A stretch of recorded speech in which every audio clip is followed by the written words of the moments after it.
Assalamualaikum warahmatullahi wabarakatuh. Saya Widya Oktaviani dengan NIM 12080303225 dari kelas Sosiologi S semester 1. Saya di sini akan memaparkan materi tentang Qosasul Al-Qur'an. Pengertian Qosasul Al-Qur'an secara etimologi. Qosasul Al-Qur'an merupakan kata yang tersusun dari dua kalimat yang berasal dari bahasa Arab, yakni dari kata qoshas dan Al-Qur'an. Kata qoshas merupakan jamak dari kata kisah yang berarti kisah, cerita, atau hikayat. Kalimat kisah bentuk plural dari kata kis dan sah. Apabila disambung dengan Al-Qur'an, maka boleh dibaca dengan kata qoshah atau kisah, maka menjadi kishasul Al-Qur'an atau kishasul Qur'an. Kedua-duanya dalam bahasa Indonesia berarti kisah-kisah Al-Qur'an. Pengertian Qosasul Al-Qur'an secara terminologi. Dari Imam Fakhruddin Al-Razi mendefinisikan kisah Al-Qur'an sebagai kumpulan perkataan-perkataan yang memuat petunjuk yang membawa manusia kepada hidayah agama Allah dan menunjukkan kepada kebenaran, serta memerintahkan untuk mencari sebuah keselamatan. Ada juga yang mendefinisikan dengan pemberitaan Al-Qur'an tentang hal ihwal umat yang telah lalu, nubuat atau kenabian yang terdahulu, dan peristiwa-peristiwa yang telah terjadi. Nah, dan adapun bentuk-bentuk dari kisah dalam Al-Qur'an antara lain yaitu yang pertama ada kisah para nabi terdahulu, kisah yang mengandung informasi mengenai dakwah mereka kepada kaumnya, mujizat-mujizat yang memperkuat dakwahnya, sikap orang-orang yang memusuhinya, tahapan-tahapan dakwah dan perkembangannya, serta akibat yang diterima oleh mereka yang mempercayai dan golongan yang mendustakan syariat yang dibawa nabi mereka, seperti kisah Nabi Nuh, Hud, Saleh, Nabi Isa, dan nabi-nabi lainnya.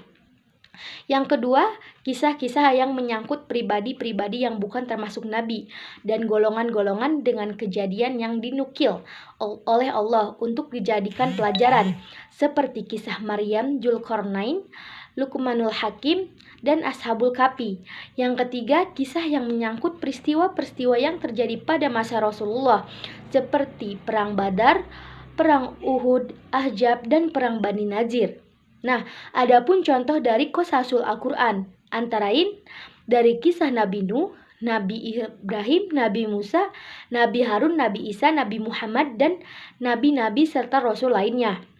Nah, yang kedua ada contohnya kisah orang-orang yang keluar dari kampung halaman yang beribu-ribu jumlahnya karena takut mati. Kisah Talut dan Jalut, dua orang Adam penghuni gua, Dzulqarnain, Karun, orang-orang yang menangkap ikan pada hari Sabtu atau bisa disebut Ashabul Sabdi, Maryam, Ashabul Ukhdud, Ashabul Fil, dan lain-lain. Yang contoh yang ketiga ada Perang Badar, Perang Uhud dalam surat Al-Imran, Perang Hunain dan Tabuk dalam surat At-Taubah, Perang Ahzab dan dalam surat Al-Ahzab, Hijrah, Isra, dan lain-lain. Dan yang terakhir manfaat dari kisah-kisah Al-Qur'an.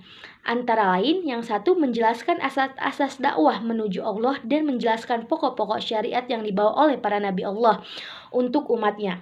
Yang kedua, untuk meneguhkan hati Rasulullah dan umatnya atas agama, meneguhkan kepercayaan orang-orang beriman tentang menangnya kebenaran, serta musnahnya kebatilan bersama orang-orang pembelanya.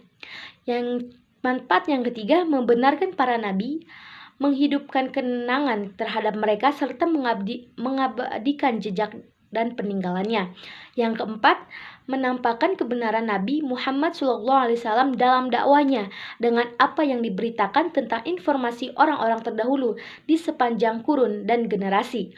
Yang kelima itu, mengungkapkan kebohongan para ahli kitab dengan hujah yang menyingkap keterangan dengan petunjuk yang mereka sembunyikan dan menentang mereka dengan isi kitab mereka sendiri sebelum kitab itu diubah dan diganti.